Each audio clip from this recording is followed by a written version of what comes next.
జుట్టు ఆరోగ్యంగా ఉండడానికి, దృఢంగా ఉండడానికి ఆసనాలను చూద్దాం. ముందుగా శశాంకాసనం.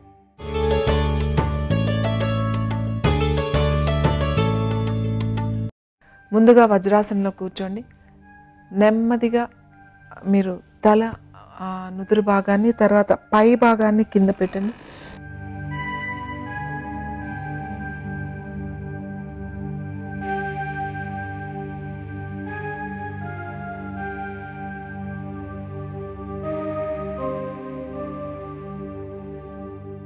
రిలాక్స్.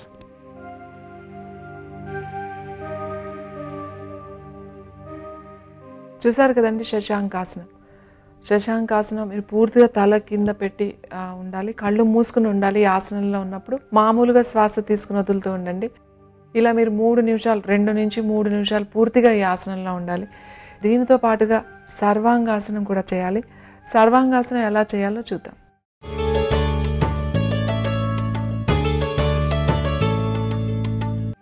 ముందుగా 2 కాళ్ళు మెల్లగా ఒక 90 డిగ్రీస్లోకి రైజ్ చేయండి.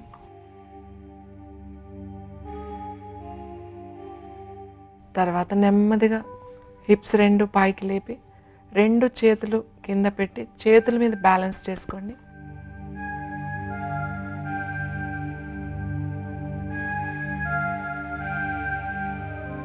రిలాక్స్.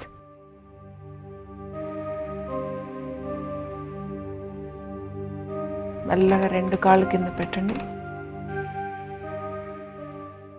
చూసారు కదండి సర్వాంగాసనం. పడుకున్న తర్వాత ముందుగా 90 డిగ్రీస్ కాళ్ళు పైకి లేపి తర్వాత నెమ్మదిగా మీ పిరుదులు 2 పైకి లేపండి.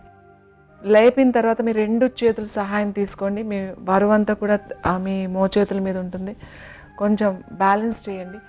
ఈ ఆసనంలో కూడా పూర్తిగా మీరు 3 నిమిషాలు ఈ ఆసనం చేసినప్పుడే మనకి పూర్తి ఫలితాలు అందుతాయి.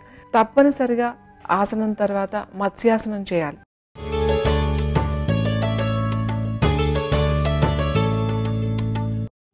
ముందుగా మీ కుడి పాదాన్ని ఎడమ తొడపై ఉంచాలి.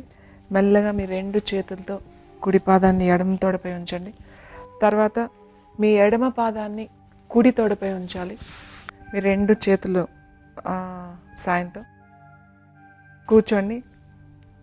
పూర్తిగా కూర్చున్న తర్వాత మీ 2 మోచేతులు మీ వెనక భాగంలో కింద పెట్టండి. మెల్లగా మీ 2 అరచేతులు పెట్టండి. తర్వాత మీ 2 మోచేతులు కింద ఉంచండి. మీ 2 మోచేతులు కింద ఉంచిన తర్వాత తలను పెట్టండి.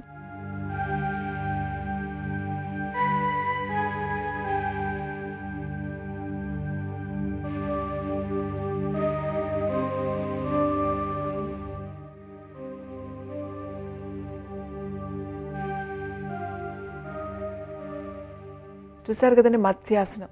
ఈ ఆసనం చేసేటప్పుడు ముందుగా పద్మాసనం వేయడం ముందుగా సాధన చేయాలి మీరు.